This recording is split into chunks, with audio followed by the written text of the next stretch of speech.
Shalom saudara-saudara di mana saja saudara berada saat ini. Kali ini saya akan membawa sebuah topik. Sorga adalah Taman Eden yang terindah.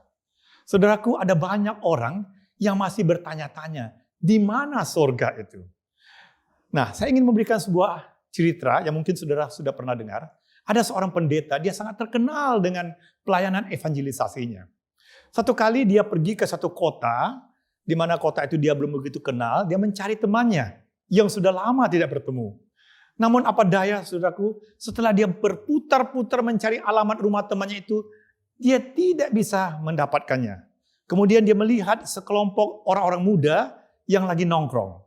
Lalu dia samperin anak-anak muda ini, dia bertanya. Dia berikan alamat rumah temannya itu. Dan dia memperkenalkan dirinya bahwa dia seorang pendeta, dan kebetulan dia baru pertama kali datang ke kota ini.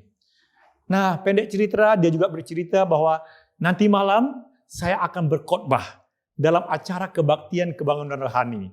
Dan dia adalah pembicaranya.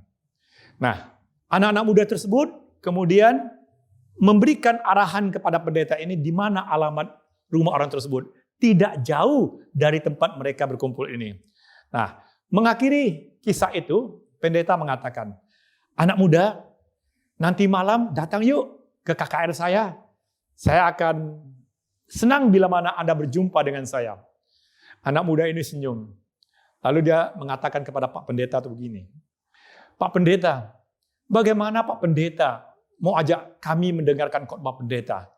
Sedangkan pendeta sendiri alamat rumah teman Bapak Pendeta yang sudah jelas alamatnya, Pak Pendeta tidak tahu mencari alamat tersebut, apalagi jalan ke surga. Saudaraku, pendeta tersentak dan kemudian pendek cerita dia tidak meneruskan lagi pembicaraan dengan anak muda itu. Ini satu pelajaran bagi kita. Ada banyak di antara kita mengaku orang percaya. Kita percaya kepada Kristus. Kita rindu akan masuk ke surga. Tetapi di mana surga itu? Apakah saudara dan saya hari ini tahu di mana surga itu? Alkitab memberikan jawaban, saudaraku. Hanya Alkitab satu-satunya yang memberikan kita bayangan dan jalan menuju ke sorga. Sorga itu, saudaraku, adalah Taman Eden. Kenapa? Karena pertama kali Adam dan Hawa tinggal, menurut Alkitab ini ada di Taman Eden. Coba kita membaca Alkitab kita dari buku Kejadian 2 ayat yang ke-8. Di dalam buku Kejadian 2 ayat 8 dikatakan, selanjutnya Tuhan Allah membuat taman di Eden, di sebelah timur. Disitulah ditempatkannya manusia yang dibentuknya itu.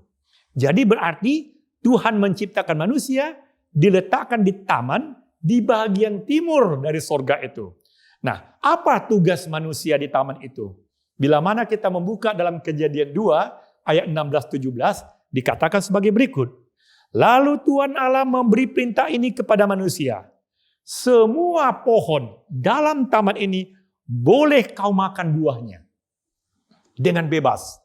Tetapi pohon pengetahuan tentang yang baik dan yang jahat itu, janganlah kau makan buahnya, sebab pada hari engkau memakannya, pastilah engkau mati. Kata mati di sini bukanlah mati yang kita akan alami. Tapi inilah kematian yang kedua yang ditulis di dalam Alkitab dalam Wahyu pasal 20 ayat 14 dan 15. Nah, kita tahu saudaraku, bila mana Adam dan Hawa melanggar perintah Tuhan, mereka memakan buah terlarang itu. Maka apa yang terjadi? Di dalam buku Kejadian pasal 3 ayat 24 dikatakan, ia menghalau manusia itu di sebelah timur Taman Eden. Kembali di sebelah timur Taman Eden. Ditempatkannya beberapa kerub dengan pedang yang bernyala-nyala dan menyambar-nyambar untuk menjaga jalan ke pohon kehidupan. Saudaraku yang terkasih, mungkin ada yang bertanya, mengapa setelah Adam dan Hawa memakan buah terlarang, kemudian dia tidak boleh lagi untuk pergi ke pohon kehidupan? Karena bila mana dia memakan lagi buah pohon kehidupan, maka mereka akan hidup kekal dalam keadaan berdosa, dalam keadaan menderita. Makanya Tuhan begitu mengasihi akan manusia ini, sehingga dia melarang mereka untuk mendekat pohon tersebut dan dijaga oleh para malaikat. Dan mereka diusir keluar dari sebelah timur sorga. dari sebelah timur taman tersebut. Nah, saudara bisa lihat bagaimana sedihnya wajah perawakan Adam dan Hawa ketika mereka diusir dari Taman Eden. Nah, kalau begitu, di mana Allah tinggal? Allah juga tinggal di sorga. Sebelah mana Allah tinggal? Bila mana kita membaca dalam buku kitab Mazmur, pasal 48 ayat 2, atau di Alkitab ini ditulis di ayat 3, dikatakan begini. Gunungnya yang kudus, yang menjulang permai, adalah kegirangan bagi seluruh bumi. Gunung Sion itu jauh di sebelah utara kota Raja Besar. Berarti saudaraku, Gunung Sion, Gunung Kudus, Taman Eden, sorga, kota besar adalah tempat kediaman Allah. Dan bagian utara. Maka itu Mazmur 46 ayat 4 ayat 5 dikatakan, kota Allah kediaman yang maha tinggi. Disukakan oleh aliran-aliran sebuah sungai. Jadi saudara bisa dapat bayangkan, surga itu ada kota Allah yang terletak dekat gunung, kemudian mengalir sungai, dan di bawah gunung itulah ada taman. Nah, sekarang ada pertanyaan. Setelah Adam dan Hawa diusir keluar dari Taman Eden, bagaimana mereka bisa kembali pulang ke Taman Eden? Alkitab menjelaskan saudaraku, bahwa hanya satu cara, bahwa ada sistem bait suci yang ditetapkan oleh Tuhan untuk manusia supaya bisa pulang kembali ke surga. Maka tidak heran saudaraku, bila mana saudara membuka kitab Kejadian, setelah Adam dan Hawa keluar dari Taman Eden dan mereka memiliki anak-anak, maka Kain dan Habel, kisah pertama, di mana ada dua anaknya, Kain membunuh akan si Habel. Maka tidak heran saudaraku, bila mana saudara melihat di layar kaca saudara, itu adalah layout gambar dari bait suci. Ada dua bahagian bait suci. Dan ini menunjukkan keadaan sorga. Ada taman dan ada kota Allah. Makanya layout bait suci pun ada dua. Ada bilik kudus dan ada bilik maha kudus. Bila mana saudara punya kesempatan berjalan-jalan ke Tiongkok, ke kota Beijing, di situ ada yang disebut Temple of Heaven. Nah, kebetulan saya ada beberapa kali ke sana. Saya suka tempat ini. Saudaraku, saudara perhatikan di layar kaca saudara. Di situ ada layout dua bahagian. Yaitu sama dengan kompleks bait suci yang dibuat oleh Musa, oleh orang Yahudi. Ada tempat yang suci, ada bilik yang maha suci. Dan saudara perhatikan, di gambar yang paling terakhir, saudara lihat, itulah ruangan yang disebut bilik maha suci. Bagian atas hanya tertulis Sancti. Ya, artinya di mana Allah tinggal. Nah, saudaraku yang kekasih, tidak jauh perbedaan antara Temple of Heaven, layoutnya, dengan gambar bait suci yang dibangun oleh Musa. Saudara perhatikan di layar kaca saudara, kurang lebih sama. Jadi ada dua ruangan. Bilik suci menggambarkan taman di mana Adam dan Hawa tinggal. Bilik maha suci menggambarkan kota Allah, Gunung Kudus, di mana Allah berkediaman. Nah, saudaraku, coba kita membaca dari kitab ini, bagaimana gambaran bilik suci itu, supaya kita dapat gambaran tentang sorga. Saudara, bila mana Salomo membangun bait suci, di layar kaca saudara bisa lihat, nah, kurang lebih dari sini kita dapat bayangan bahwa gambaran surga seperti apa. Di bilik yang suci atau disebut ruangan di mana taman Adam dan Hawa berada, dituliskan sebagai berikut dalam 1 Raja-Raja 6 ayat 2. Disebutkan rumah yang didirikan Raja Salomo bagi Tuhan itu 60 hasta panjangnya, 20 hasta lebarnya, dan 30 hasta tingginya. Jadi tingginya 30 hasta. Di ayat yang ke-20 di pasal yang sama dikatakan, ruang belakang itu ada 20 hasta panjangnya, 20 hasta lebarnya, 20 hasta tingginya. Ia melapisinya dengan emas kertas, lalu ia membuat mezbah dari kayu aras di depannya. Saudaraku, berarti ada selisih lantai bilik suci dengan bilik maha suci kurang lebih 10 hasta. 30 hasta dikurang 20 hasta, selisihnya adalah 10 hasta. Nah, bila mana kita kembali ke ayat 18, di situ disebutkan kayu aras sebelah dalam rumah itu berukiran buah labu dan bunga mengembang. Semuanya ditutupi kayu aras, tidak ada batu kelihatan. Nah, sekarang semakin jelas saudaraku. Dari bait suci kita dapat gambaran bahwa di bilik Maha Kudus itu tidak nampak batu, tapi yang ada buah labu dan kemudian dikatakan ada bunga mengembang. Saudaraku, bagi kita suku orang Tionghoa ini sudah tidak asing lagi.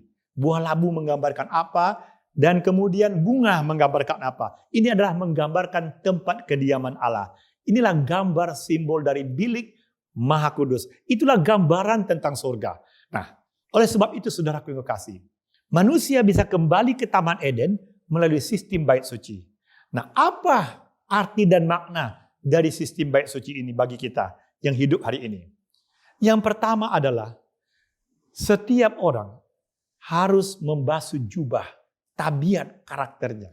Kalau kita ingin ke sorga, maka satu-satunya modal untuk ke sorga, kita harus memiliki tabiat kesalehan. Bila mana kita membuka Alkitab, di dalam Wahyu pasal 22 ayat 14 dikatakan, berbahagialah mereka yang membasuh jubahnya. Mereka akan memperoleh hak atas pohon-pohon kehidupan dan masuk melalui pintu-pintu gerbang ke dalam kota itu. Artinya, Tuhan menjanjikan kita bisa kembali ke Taman Eden dan kita bisa memakan buah pohon kehidupan. Dan itulah satu kerinduan kita semua. Kenapa saudaraku? Dikatakan kita masuk melalui pintu gerbang timur, karena di pintu gerbang timur itulah yang paling terdekat dengan pohon kehidupan. Dan kita ingat bahwa Adam dan Hawa pun diusir dari pintu gerbang timur, dari sorga, dari Taman Eden. Yang kedua, bagaimana cara kita untuk bisa masuk ke sorga? Sederhana menurut Alkitab, saudaraku. Alkitab mengatakan kita harus tekun berbuat baik. Bila mana kita membuka buku Roma pasal 2 ayat 6 dan 7, dikatakan sebagai berikut. Ia akan membalas setiap orang menurut perbuatannya, yaitu hidup kekal kepada mereka yang dengan tekun berbuat baik mencari kemuliaan, kehormatan, dan ketidakbinasaan. Apa maksud tekun berbuat baik, saudaraku? Kalau kita mendalami Alkitab ini dengan sungguh-sungguh, kita akan temukan tekun berbuat baik itu adalah mentaati hukum Allah. Dan kita harus bertumbuh dalam kasih karunia kepada Yesus oleh iman. Saudaraku, kita terima Yesus, kita terima kasih karunia, tapi kita harus bertumbuh dengan mentaati hukum Allah. Tadi disebutkan tekun berbuat baik. Apa yang dimasukkan tekun berbuat baik? Bila mana kita membaca Wahyu 14 ayat 12, di sana dikatakan, yang penting di sini ialah ketekunan orang-orang kudus yang menuruti perintah Allah dan iman kepada Yesus. Saudaraku yang kekasih, kenapa di dalam ayat ini dikatakan saudara adalah orang kudus? Karena saudara diasingkan. Kata kudus itu diasingkan. Saudara telah diasingkan untuk apa? Untuk menuju ke sorga. Nah, artinya orang yang diasingkan seperti saudara dan saya, kita harus bertumbuh dalam kasih karunia, kita harus menuruti akan perintah Allah dan benar-benar beriman kepada Kristus. Artinya, kita harus bersaksi tentang Kristus. Tidak ada satupun orang ke sorga yang bisa masuk tanpa bersaksi bagi Kristus. Nah, lalu apa perintah Tuhan Yesus? Perintah Tuhan Yesus sangat jelas. Bila mana saudara membuka Alkitab Yohanes 14 ayat 15. Jikalau kamu mengasihi aku, kamu akan menuruti segala perintahku. Nah, kembali saudaraku, untuk jalan masuk ke surga, kalau kita benar-benar mengasihi Kristus, kita harus menuruti segala perintahnya. Apa perintah Yesus itu? Saudaraku, satu kali ada seorang ahli Taurat mendatangi Yesus. Dia bertanya kepada Yesus, apa yang harus kulakukan untuk bisa masuk ke dalam kerajaan surga? Nah, saudara bisa membuka dalam Lukas pasal 10 ayat 25 sampai 28. Baik, di layar kaca saudara bisa baca. Dikatakan begini, Guru, apa yang harus kuperbuat untuk memperoleh hidup yang kekal? Jawab Yesus kepadanya, apa yang tertulis di dalam hukum Taurat? Apa yang kau baca di sana?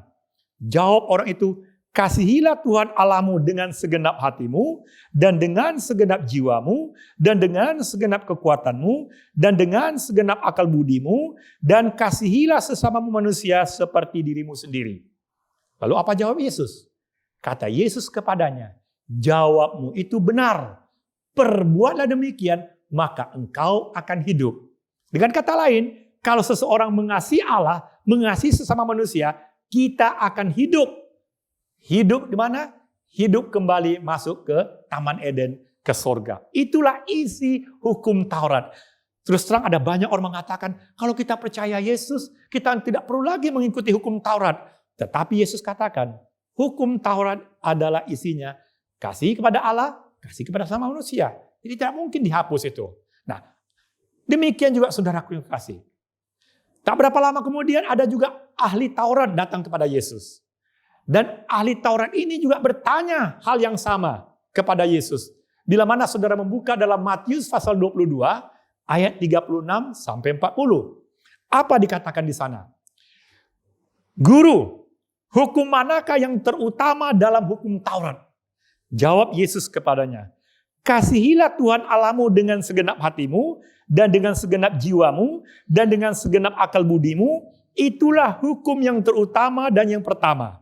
Dan hukum yang kedua, yang sama dengan itu ialah, kasihilah sesama manusia seperti dirimu sendiri. Pada kedua hukum inilah tergantung seluruh hukum Taurat dan kitab para nabi. Dengan kata lain, Yesus ingin menjelaskan, hukum Taurat secara umum, maka garis dibagi dua, kasihlah kepada Allahmu, yaitu hukum pertama sampai hukum keempat, dan kasihlah sesama manusia, hukum kelima sampai ke 10, itulah yang disebut 10 hukum Allah. Jadi secara besarnya disebut hukum Taurat, yang kecilnya disebut hukum Allah. Jadi apakah 10 hukum Allah dan hukum Taurat dihapus? Sudah tentu tidak. Kalau orang tidak mengikuti hukum Taurat, bagaimana dia mengasihi Allah? Bagaimana dia mengasihi sesama manusia? Nah, oleh sebab itu saudaraku yang kekasih dalam Yesus Kristus, jika kita rindu untuk ke sorga, maka kita harus menuruti firman Tuhan. Apa janji Yesus bila mana kita menuruti akan firman-Nya? Di dalam buku Wahyu pasal 3 ayat 10 dikatakan, karena engkau menuruti firman-Ku untuk tekun menantikan Aku, maka Aku pun akan melindungi engkau dari hari pencobaan yang akan datang atas seluruh dunia untuk mencobai mereka yang diam di bumi. Saudaraku yang kekasih dalam Yesus Kristus, di sini kita perhatikan tidak ada satu orang pun yang terlepas dari pencobaan selama hidup di atas dunia ini. Tetapi Yesus memberikan janji. Janjinya, Ia akan melindungi kita. Melindungi kita kalau kita menuruti akan firman-Nya. Nah, apa amaran Yesus agar setiap orang jangan sampai mengabarkan hukum Allah? Kembali, saudaraku, Alkitab memberikan jawaban. Di dalam buku Matius pasal 5 ayat 18 dikatakan, karena Aku berkata kepadamu, sesungguhnya selama belum lenyap langit dan bumi ini, satu iota atau satu titik pun tidak akan ditiadakan dari hukum Taurat sebelum semuanya terjadi. Jadi dengan kata lain, kalau ada yang mengatakan hukum Taurat tidak berlaku lagi, ingat ayat ini. Yesus katakan satu iota atau satu titik pun tidak akan dihapuskan sebelum semuanya terjadi. Apa maksud sebelum semuanya terjadi? Saudaraku, itulah gunanya kita belajar akan Alkitab. Dalam Alkitab ini, saudaraku, rencana keselamatan itu yang dilakukan Allah bagi manusia adalah melalui bangsa Israel. Dan bila mana kita melihat perjalanan Allah menyertai bangsa Israel, ada 3 masa periode penting yang dicatat di dalam Alkitab ini, yang disebut periode 490 tahun. Nah, semuanya ada di Alkitab. Yang pertama, saudaraku, periode yang pertama, masa 490 tahun itu dihitung dari sejak mereka keluar dari Mesir sampai ada pembagian warisan tanah dan munculnya masa hakim-hakim dan zaman Nabi Samuel. Saudara bisa baca dalam Kisah 13 ayat 18, 20 dan 21. Kita coba lihat di layar kaca saudara. Dalam Kisah 13 ayat 18 dikatakan, 40 tahun lamanya ia sabar terhadap tingkah laku mereka di padang gurun. Jadi mereka mengembara 40 tahun sejak keluar dari Mesir. Ayat yang ke-20 dari Kisah 13, selama kira-kira 450 tahun sesudah itu ia memberikan mereka hakim-hakim sampai pada zaman Nabi Samuel. Nah, inilah periode yang pertama. 490 tahun pertama sejak keluar dari Mesir sampai pembagian warisan dan zaman hakim-hakim. Nah, di dalam Kisah pasal 13 ayat 21, kemudian mereka meminta seorang raja. Dan Allah memberikan kepada mereka Saul bin Kis dari suku Benyamin. 40 tahun lamanya dia berkuasa.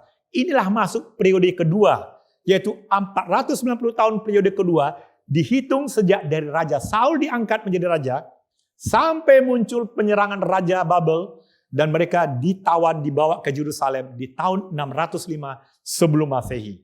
Nah, kita tahu sejak Saul menjadi raja, kemudian Daud dan Salomo, itu kurang lebih ada 23 raja memerintah.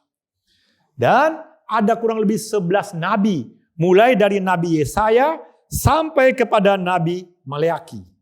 Nah, itu 490 tahun. Nah, yang ketiga, nah ini yang penting. Periode masa yang ketiga, yaitu Tuhan menjanjikan pemulihan bagi bangsa Israel. 70 kali 7 atau 490 tahun. Nah, ini dimulai sejak zaman Darius menjadi raja. Dari tahun 457 sampai 34 AD. Nah, ini terdapat dalam buku Daniel pasal 9 ayat 25. Bila mana saudara melihat di layar kaca saudara, gambar garis bilangan 2300 petang dan pagi. Ini adalah khayal yang didapat oleh Nabi Daniel. Yang ditulis dalam buku Daniel pasal 8 ayat 14. Saudara perhatikan dari tahun 457 sebelum Masehi sampai tahun 1844, inilah total semuanya ada 2300 tahun. Nah, saudaraku yang kekasih, kalau kita perhatikan baik-baik garis bilangan ini, semuanya ada di Alkitab, saudaraku. Ini adalah sama seperti apa yang dirayakan oleh hampir seluruh orang Kristen di dunia ini. Merayakan hari kenaikan Yesus ke surga. Namun, ada banyak orang yang lupa atas kenaikan Yesus ke surga ini. Bila mana kita membaca Ibrani pasal 8 ayat 1-2, di situ dituliskan, inti dari segala yang kita bicarakan itu ialah kita mempunyai imam besar yang demikian, yang duduk di sebelah kanan tahta yang maha besar di sorga, dan yang melayani ibadah di tempat kudus, yaitu di dalam kemah sejati, yang didirikan oleh Tuhan dan bukan oleh manusia. Dengan kata lain, kenaikan Yesus ke surga, dia sebagai imam besar. Dia tinggal di bait suci yang bukan dibuat oleh tangan manusia. Kita baca di dalam Ibrani 9:24 dikatakan, sebab Kristus bukan masuk ke dalam tempat kudus buatan tangan manusia, yang hanya merupakan gambaran saja dari yang sebenarnya itu surga, di mana dia datang ke surga menghadap hadirat Allah guna kepentingan kita. Itulah tujuan Yesus naik ke surga, saudara-saudaraku yang kekasih. Nah, jika kita membaca, pelajari dengan dalam nubuatan 2300 petang dan pagi di dalam buku Daniel 8:14, di situ ada dituliskan. Maka ia menjawab, sampai lewat 2300 petang dan pagi, lalu tempat kudus itu akan dipulihkan ke dalam keadaan yang wajar. Apa maksudnya? Apakah yang dimaksudkan dengan dipulihkan? Saudaraku, nubuatan 2300 petang dan pagi yang saudara lihat di layar kaca Anda itu tidak hanya berakhir sampai tahun 1844. Daniel 8:14 ini menjelaskan yang terjadi setelah 1844. Ada dua bahagian. Yaitu bahagian yang saya sebutkan adalah yang keempat. Masa pemulihan Taman Eden atau surga bagi saudara dan saya sebagai Israel rohani. Nah, kembali saudaraku, kita harus belajar Alkitab untuk bisa mengerti ini. apa yang dilihat oleh Daniel dalam buku 7 ayat 9 dan 10. Mari kita baca. Sementara aku terus melihat tahta-tahta diletakkan. Lalu duduklah yang lanjut usianya, pakaiannya putih seperti salju dan rambutnya bersih seperti bulu domba. Kursinya dari nyala api dengan roda-rodanya dari api yang berkobar-kobar. Suatu sungai api timbul dan mengalir di hadapannya. 1000 kali beribu-ribu melayani dia dan selaksa kali berlaksa-laksa berdiri di hadapannya. Lalu duduklah majelis pengadilan dan dibukalah kitab-kitab. Saudaraku yang kekasih dalam Yesus Kristus. Di sini Daniel melihat kenaikan Yesus ke surga, dia duduk sebagai pimpinan majelis pengadilan. Dan dibukalah kitab-kitab. Kitab-kitab apa, saudaraku? Setiap orang memiliki minimal 3 kitab. 1 kitab kehidupan bila mana dia telah menerima Yesus sebagai juru selamat pribadinya. 2 kitab peringatan. Setiap orang yang membuat kebaikan dicatat di dalam buku kitab peringatan. Yang ketiga ada kitab kematian. Disitulah ditulis segala dosa, apapun bentuk dosa kita, dicatat di sana. Maka hari ini saudaraku yang kasih, ingat Pengkhotbah 12 ayat 14. Tidak ada satupun dari kita akan terlepas dari masa penghakiman yang sedang terjadi hari ini. Apa maksudnya? Ketiga buku ini sedang diperiksa. Apa yang kita pikirkan, apa yang kita lakukan, semua dicatat. Oleh sebab itu, kita harus hidup saleh menurut Alkitab ini. Karena jangan sampai ada buku kita ditulis yang tidak baik tentang kita. Nah, bila mana kita melihat Daniel pasal 7 13 sampai 14, ini adalah gambaran setelah berakhir satu masa yang disebut masa penghakiman. Sudah selesai masa penghakiman. Sudah selesai pintu kasih yang tertutup sebagaimana saudara lihat di gambar saudara. Di sini adalah gambaran setelah tahun 1844 sampai kepada pintu kasih yang tertutup. Inilah masa di mana sudah tidak ada lagi kesempatan untuk orang meminta pengampunan dari Tuhan. Nah, sejak pintu kasih yang tertutup atau sejak berakhirnya hari pendamaian sampai kedatangan Yesus kedua kali, itulah yang disebut masa kesesakan Yakub. Masa kesusahan yang sangat dahsyat. Disitulah terjadi 7 malapetaka. Apa yang terjadi setelah 7 malapetaka ini? Dikatakan setelah 7 malapetaka ini, maka inilah yang ditulis oleh buku Daniel pasal 7 ayat 13-14. Apa dikatakan?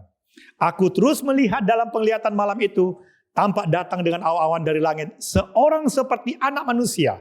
Datanglah ia kepada yang lanjut usianya itu, dan ia dibawa ke hadapannya. Lalu diberikannya kepadanya kekuasaan dan kemuliaan dan kekuasaan sebagai raja. Maka orang-orang dari segala bangsa, suku, bangsa, dan bahasa mengabdi kepadanya.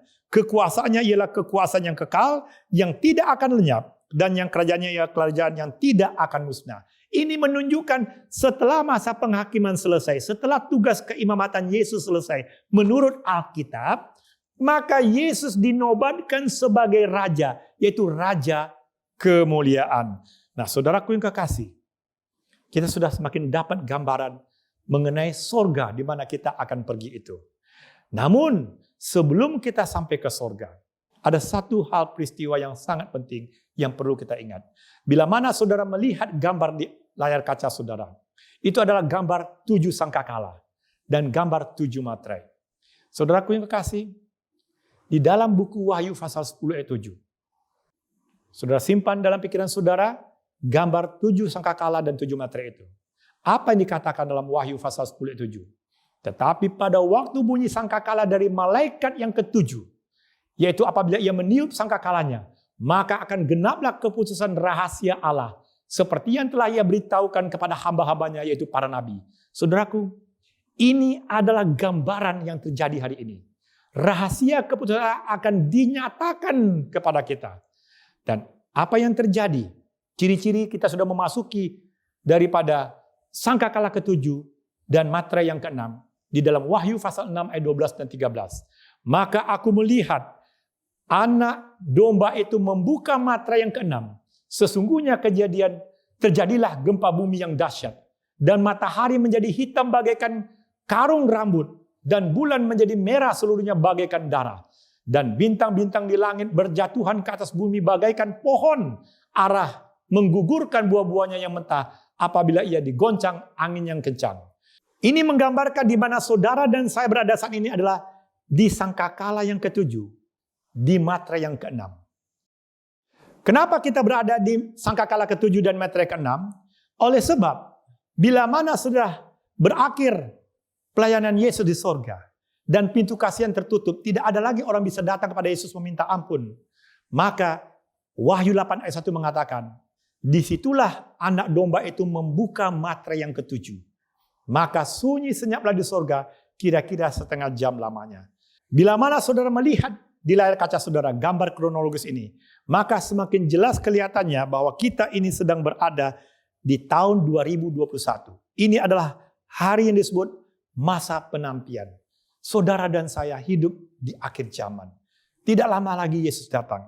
Oleh sebab itu saudaraku, hanya satu-satunya yang utama bagi kita adalah kita menantikan kecurahan Roh Kudus. Nah, kita menantikan kecurahan Roh Kudus sementara Yesus berada di sorga hari ini. Berdasarkan apa yang telah kita pelajari dari Alkitab ini. Nah, ada 5 hal yang perlu kita ketahui saudaraku. Bila mana hari ini kita tahu adalah masa penghakiman karena Yesus berada di sorga. Dan kemudian Yesus akan datang segera. Apa yang harus kita lakukan? Selama Yesus sebagai imam besar kita berada di sorga, kita perlu datang mengakui, menyesali, dan memohon pengampunan atas dosa-dosa kita kepada Yesus. Jangan sempat terlambat saudaraku. Dan kita harus pelihara tabiat karakter kesalehan. Jangan sampai ada yang cacat tabiat kita. Sebab tidak boleh ada satu cacat tabiat yang melayakkan seorang bisa masuk ke sorga. Kembali ke Taman Eden. Bila mana Yesus datang di awan-awan kelak. Saudara bisa baca di dalam buku 2 Petrus pasal 3 ayat 18. Yang kedua, kita harus bisa tetap tahan berdiri. Jangan sampai ada yang tertidur. Artinya kita harus lebih rajin membaca Alkitab dan berdoa. Dan jangan pernah saudaraku menganggap remeh peristiwa demi peristiwa yang terjadi di hadapan saudara dan saya hari ini. Bila mana Roh Kudus berbisik kepada saudara untuk lebih rajin datang kepada Yesus, untuk lebih rajin berdoa dan membaca firman Tuhan. Saudaraku, dengarkan bisikan Roh Kudus itu, ambil waktu. Ambil waktu. Itulah waktu di mana Tuhan berkata untuk kita menggunakan waktu kasih kemurahan Allah sebelum berakhir. Saudaraku yang kekasih, ada banyak orang yang menyia-nyiakan kasih kemurahan Allah. Padahal ini adalah kasih kemurahan Tuhan Yesus yang bermufakat bersama dengan Allah Bapa di sorga untuk mengampuni dosa saudara dan saya. Yang ketiga saudaraku, kita harus waspada dan berjaga-jaga. Kita harus menjaga hati nurani yang disucikan oleh Roh Kudus. Saudaraku, hanya orang yang memiliki hati nurani yang disucikan oleh Roh Kudus yang sanggup bertahan di dalam masa kesukaran yang sangat dahsyat itu. Saudaraku, marilah kita selalu rajin membaca firman Tuhan ini. Karena betapa banyak saudaraku, orang tanpa perlindungan pada masa kesukaran. Tapi bila mana saudara rajin mendekatkan diri kepada Tuhan, maka Tuhan akan melindungi kita. Yang keempat saudaraku, bila mana Yesus berada di sorga, itu adalah bilik maha suci, maka di bumi ini adalah bilik suci. Di bumi saat kita berada saat ini, kita harus senantiasa menantikan Yesus datang kedua kali. Kenapa saudaraku yang kekasih? Karena kalau orang yang menantikan kedatangan Yesus kedua kali, harus senantiasa memelihara kasih persaudaraan. Dan menjaga kesalehan hidupnya. Sebagaimana 2 Petrus 3 ayat 11 katakan, betapa suci dan salehnya kamu harus hidup. Kenapa? Kita tidak tahu kapan Yesus selesai dan keluar dari bilik Maha Kudus dan dia datang kembali ke dunia ini. Dan kita juga harus saling mendoakan, saling menguatkan, saling mengampuni, saling memelihara satu sama lain. Dan kita jauhkan sifat diri kita yang mementingkan diri atau kita sering menuding dan saling memfitnah satu sama lain. Itu sebenarnya bukan sifat orang Kristen yang sedang menunggu pelayanan Yesus berakhir atau dia datang ke dunia untuk kedua kalinya. Dan yang kelima saudaraku yang kekasih, kita harus memberikan waktu dan perhatian kepada keluarga kita masing-masing. Saudaraku, kita harus berdiri sebagai wakil Kristus. Walaupun tidak mudah kita berdiri sebagai wakil Kristus di atas dunia ini, tetapi kita juga tidak mudah untuk memelihara hukum Allah di tengah masyarakat yang tidak beriman. Tapi kita harus berikan perhatian yang sungguh-sungguh kepada keluarga kita. Saudaraku yang kekasih, keluarga kita ini harus kita perhatikan. Ciptakan nuansa sorga di dalam rumah tangga kita masing-masing. Sehingga kita ikut mengambil kodrat ilahi apabila kita menjaga, memperhatikan keluarga kita dan memberikan nuansa sorga di dalam rumah tangga kita masing-masing. Bagaimana caranya? Yang pertama, saudaraku yang kekasih, sebagai orang tua, kita harus memberikan contoh teladan. Perbuatan kita harus lebih nyaring daripada pengakuan positif kita takut akan Tuhan. Sebab anak-anak memperhatikan apa yang kita lakukan sehari demi sehari. Dan saudaraku yang kekasih, ujian yang terbaik sebagai orang Kristen hari ini bermula dari rumah tangga. Jenis tabiat baik atau buruk dilahirkan dari pengaruh rumah tangga. Oleh sebab itu, baiklah masing-masing kita sebagai orang tua menyatakan lebih nyaring perbuatan kita kepada anak-anak dan isi keluarga kita. Yang kedua, di dalam berumah tangga, saudaraku, kita harus menerapkan peraturan. Jam bekerja, jam tidur. Dan kita harus mengambil waktu untuk istirahat. Kita ambil waktu untuk berrekreasi, saudaraku. Untuk berpikir dan menegakkan prinsip-prinsip pertarakan. Apa itu pertarakan, saudaraku? Pengendalian diri. Ini mesti dijadwalkan. Jangan makan-makan enak-enak terus, saudaraku. Sesekali kita harus jadwalkan. Ajak keluarga kita untuk mereka juga ikut bertarak. Nah, jika saudara dan saya sebagai orang tua tidak menahan selera, bagaimana anak-anak keluarga kita bisa menahan selera? Kita berikan contoh yang baik. Dan jangan lupa, rekreasi juga penting. Berjemur di bawah matahari juga penting setiap hari. Nah, yang ketiga, saudaraku, apa yang kita mesti lakukan? Ada banyak rumah tangga sibuk mencari uang, mencari kesibukan masing-masing. Tapi saya ingin katakan, ciptakan satu surga kecil di atas dunia ini. Lewat pemeliharaan cinta kasih, belas kasihan, dan rahmat tamah yang benar terhadap anggota keluarga kita.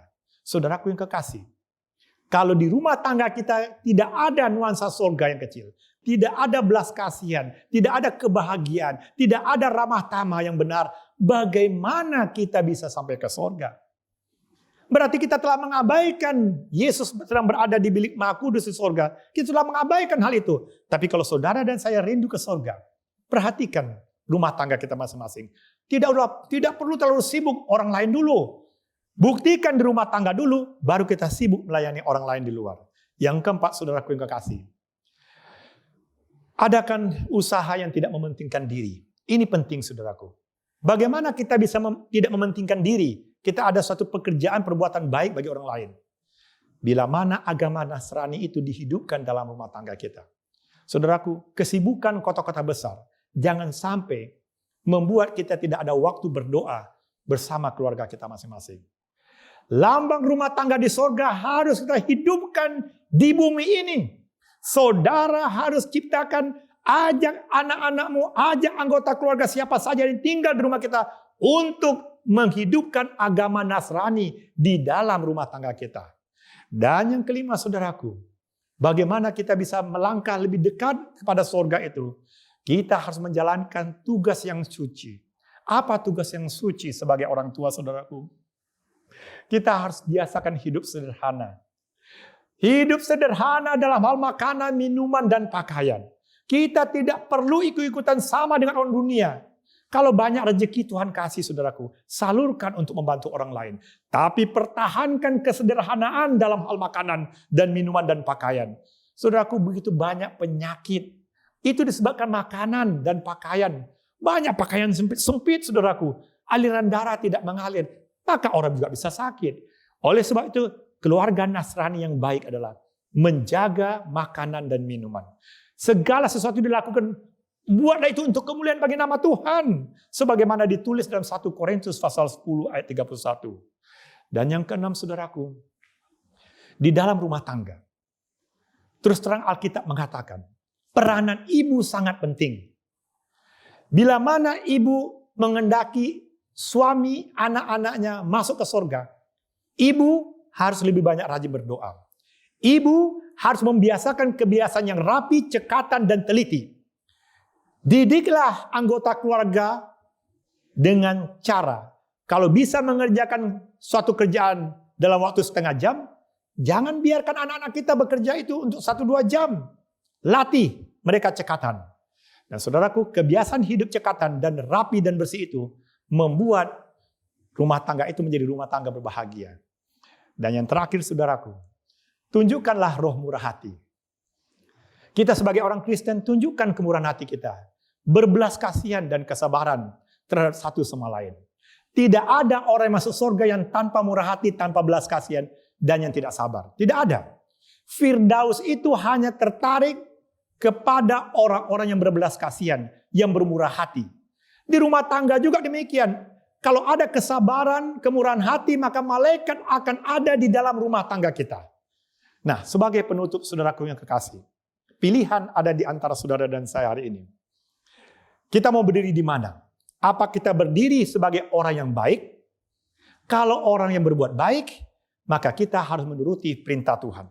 Dan kita harus beriman kepada Kristus. Sebagaimana ditulis dalam Roma pasal 2 ayat 7. Yang hidup kekal kepada mereka yang dengan tekun berbuat baik. Mencari kemuliaan dan kehormatan dan ketidakbinasaan.